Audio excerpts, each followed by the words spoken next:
ত্রয়োদশ জাতীয় সংসদ নির্বাচনে নবনির্বাচিত সংসদ সদস্য ও মন্ত্রিসভার শপথ গ্রহণের শেষ মুহূর্তের প্রস্তুতি নিয়ে আরও জানাতে সংসদ ভবন এলাকা থেকে যোগ দিচ্ছেন সহকর্মী শিকদার মেহেদী হাসান। মেহেদী হাসান, আজকে তো এমপিদের এবং মন্ত্রিসভার শপথ পড়াবে, তো প্রস্তুতি কেমন দেখছেন, বিস্তারিত জানাবেন। আমরা কিন্তু সেই ঠিক সকাল থেকেই এই মন্ত্রীপাড়ায় অবস্থান করছি, অর্থাৎ সংসদ ভবন এলাকায়, যেখানে আর কি মন্ত্রীরা আসবেন এবং এমপিরা আসবেন। আজকে এখানে তারা শপথ গ্রহণ করবেন এবং তাদের এই শপথ গ্রহণ উপলক্ষে সব ধরনের প্রস্তুতি কিন্তু সম্পন্ন করা হয়েছে। বিশেষ করে যে শপথ কক্ষে তারা শপথ গ্রহণ করবেন এবং এখানকার যে প্রবেশ পথগুলো রয়েছে সেগুলো আসলে তাদের জন্য প্রস্তুত করা হয়েছে। নতুন রিন গভীর থেকে পরিষ্কার করে কাপড়কে রাখে নতুনের মতো উজ্জ্বল। নতুন রিন অ্যাডভান্স পাউডার। নিরাপত্তা ব্যবস্থা জোরদার করা হয়েছে, পাশাপাশি আরও কিছু প্রস্তুতি রয়েছে যেটা আমরা আসলে দেখতে পাচ্ছি। আপনাদেরকে যদি দেখাই যে আসলে যে প্রবেশ পথগুলো দিয়ে তারা প্রবেশ করবেন সেখানে কিন্তু এখনো সাজসজ্জার কিছু বিষয় বাকি আছে। আরও কিছু মেটাল ডিটেক্টর যে স্ক্যানিং মেশিন আছে সেগুলো একটু বসানো হবে, সেই বিষয়গুলো এখনো নিয়ে আসা হয়নি। কিছু সময়ের মধ্যে সেগুলোও চলে আসবে। জানেন যে আপনি যেহেতু জানেন যে আসলে এখানে আজকে কিন্তু যারা এই মেম্বার অফ পার্লামেন্ট এবং সংসদ সদস্য এবং তাদের শপথ গ্রহণ উপলক্ষে কিন্তু বেশ কিছু অতিথিরাও আসবেন।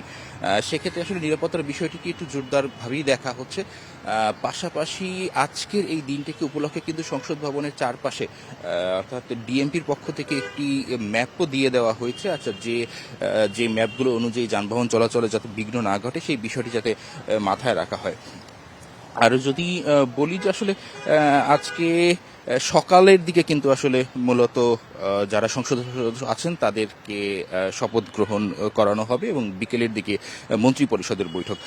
সেই সূত্রে কিন্তু আমরা বিভিন্ন সূত্রে আমরা যতটুকু জানতে পেরেছি যে 35 থেকে 40 জন সদস্যের একটি মন্ত্রী পরিষদ সভা বা মন্ত্রিসভা গঠন করা হচ্ছে এবং শপথ অনুষ্ঠানকে কেন্দ্র করে কিন্তু মন্ত্রী পরিষদ বিভাগ, সরকারি যে পরিবহন, পুল সার্ভিস সেগুলো কিন্তু প্রস্তুত রাখা হয়েছে এবং নতুন মন্ত্রিসভার স্থান পাওয়া সব ব্যক্তিরা অর্থাৎ মন্ত্রী পরিষদ বিভাগ থেকে যারা আসবেন তাদেরকে কিন্তু ফোন করে আমন্ত্রণ জানানো হয়েছে এবং যে সকল ব্যক্তিরা গাড়ির সাপোর্ট চেয়েছেন, সহায়তা চেয়েছেন, তাদের জন্য কিন্তু সেই গাড়িও প্রস্তুত রাখা হয়েছে যারা এখানে আসবেন এবং এখান থেকে শপথ গ্রহণ শেষে কিন্তু তারা তাদের সেই পতাকাবাহী গাড়িতে করে এখান থেকে বের হয়ে যাবেন, এমনটাই কিন্তু আমরা জানতে পেরেছি। এবং শপথ অনুষ্ঠানে মন্ত্রী সভা সদস্যদের জন্য কিন্তু প্রধান বিচারপতি, 3 বাহিনীর প্রধান সহ বিভিন্ন রাজনৈতিক দলের শীর্ষ নেতা, সিনিয়র গণমাধ্যম কর্মী যারা আছেন তারা, শিক্ষক, আইনজীবী সহ বিভিন্ন শ্রেণী পেশার মানুষকে কিন্তু এখানে মূলত আমন্ত্রণ জানানো হয়েছে। তারাও কিন্তু এই অনুষ্ঠানে উপস্থিত থাকবেন এবং আমন্ত্রিত বিদেশি যে অতিথিরা আছেন তাদের মধ্যে কিন্তু রয়েছেন ভুটানের প্রধানমন্ত্রী শেরিং তোবগে, ভারতের লোকসভার স্পিকার ওম বিড়লা, পাকিস্তানের পরিকল্পনা মন্ত্রী আহসান ইকবাল এবং মালদ্বীপের প্রেসিডেন্ট মোহাম্মদ মুইজ্জু। এছাড়াও কিন্তু নেপালের পররাষ্ট্রমন্ত্রী বালানন্দ শর্মা এবং শ্রীলঙ্কার স্বাস্থ্যমন্ত্রীর আসার কথাও আমরা এর মধ্যে জানতে পেরেছি। এছাড়াও একটু যোগ করতে চাই যে সংসদ সচিবের এই অনুষ্ঠানে সুষ্ঠু এবং সুশৃঙ্খল আয়োজনের জন্য কিন্তু আসলে এখানে যে সকল প্রোটোকলের ব্যবস্থা করা দরকার সেইগুলো কিন্তু প্রস্তুত রাখা হয়েছে।